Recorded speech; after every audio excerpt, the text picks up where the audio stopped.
I call this the self-hate cycle. It starts off with me focusing on my own mistakes. Then I start to think that I'm a bad person, which makes me think I'm unworthy of love, which makes me make more mistakes. In this video, I'm going to talk about how I fought this and hopefully how you can fight it as well. But first, some quick disclaimers. First, this worked for me, but I can't guarantee it'll work for everyone. Next, this video is not healthcare advice, a substitute for such advice, or a basis for disregarding such advice or delaying in seeking it.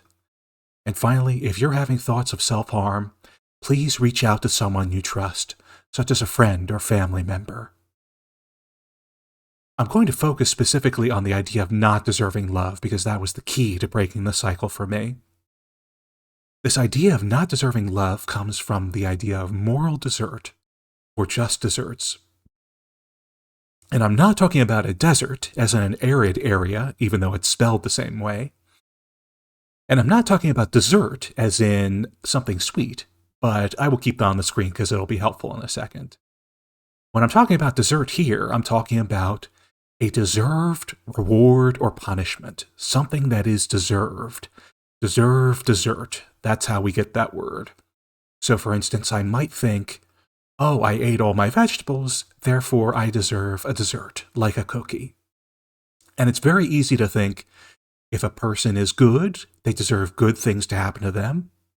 And if a person is bad, they deserve bad things to happen to them. And to get away from the idea of not deserving love, I had to get away from the idea of deserving entirely, and I had to turn to something else. And that was the hierarchy of needs set forth by the psychologist Maslow. The more basic needs are on the bottom, and the more advanced ones are up top. On the bottom, we have physiological needs, or physical needs like hunger. Then we have safety, or security, for instance, physical safety. I'll save love and esteem for last. And then up top, we have self-actualization, becoming the most that you can be. Focusing specifically on esteem and love, when Maslow talked about esteem, he was talking about respect. And when he talked about love, he wasn't talking necessarily about romantic or familial love, but instead any form of attachment, any person you are attached to.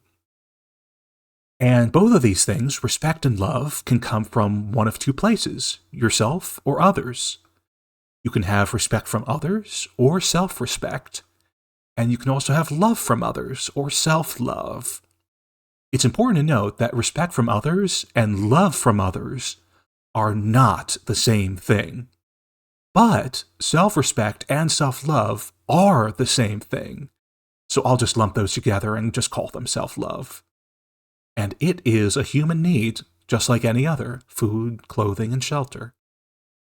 And as I thought about these human needs, I realized that words like earn and worthy and deserve don't apply, because I don't tell myself or ask myself whether I have earned the right to sleep tonight, or whether I'm worthy of having a roof over my head, or whether I deserve to drink water.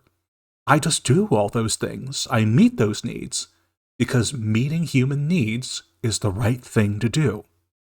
And it follows from that self-love is the right thing to do.